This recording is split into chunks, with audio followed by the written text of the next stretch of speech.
Santillán. And I'm Julian Crism Salvea. And So, we're here at...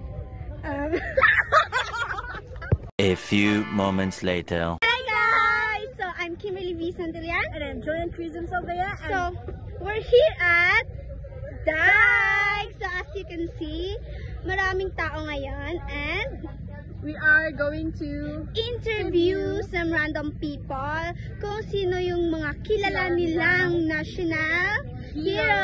of the Philippines. Yeah, so let's start it! Pangalan niyo po? Ako day si Jaynard G. Acevedo, Anong school? merchant. Okay, my question po ako is, ano pong hero ang kilala niyo dito sa Pilipinas?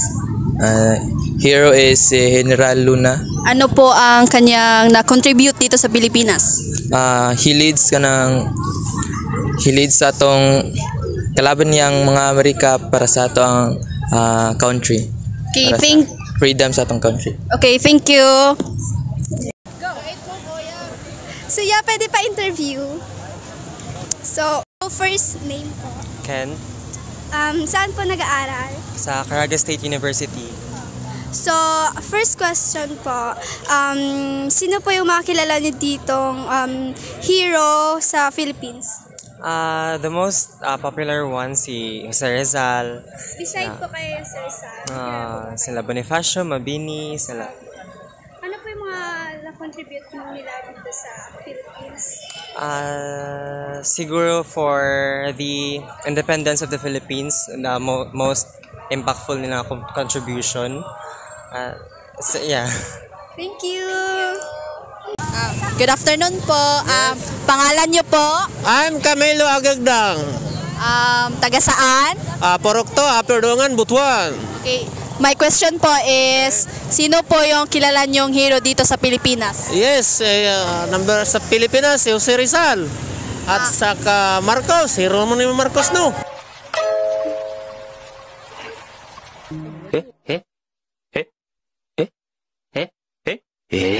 Yung si Makapagal, Magsaysay. Heroes ba yun? Murag.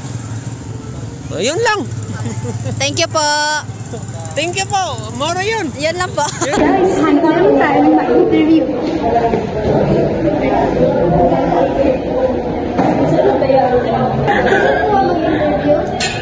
Super sayon na. Super sayon? Yes.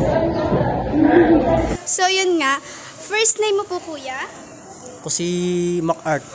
So ang question is, sino po yung mga national hero dito here in the Philippines na kilala mo?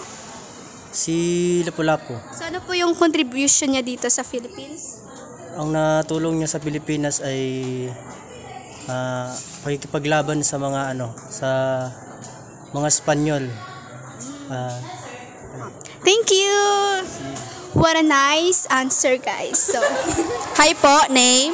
John Lloyd po, Hiniralaw. Course? B.Ed 4th year.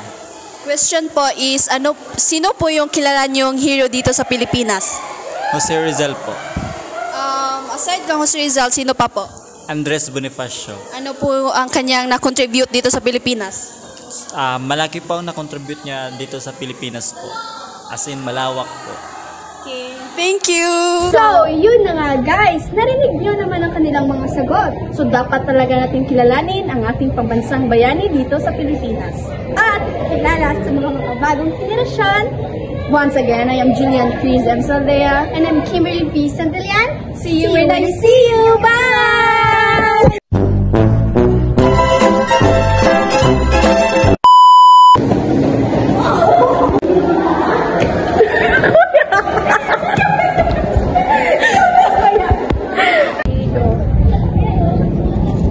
Grabe na may transition. Hi po! Yeah, guys, hanap na ulit tayo ng ma-interview. At so, ayun na mga guys, narinig nyo naman yung mga sagot nila. So, dapat kilala natin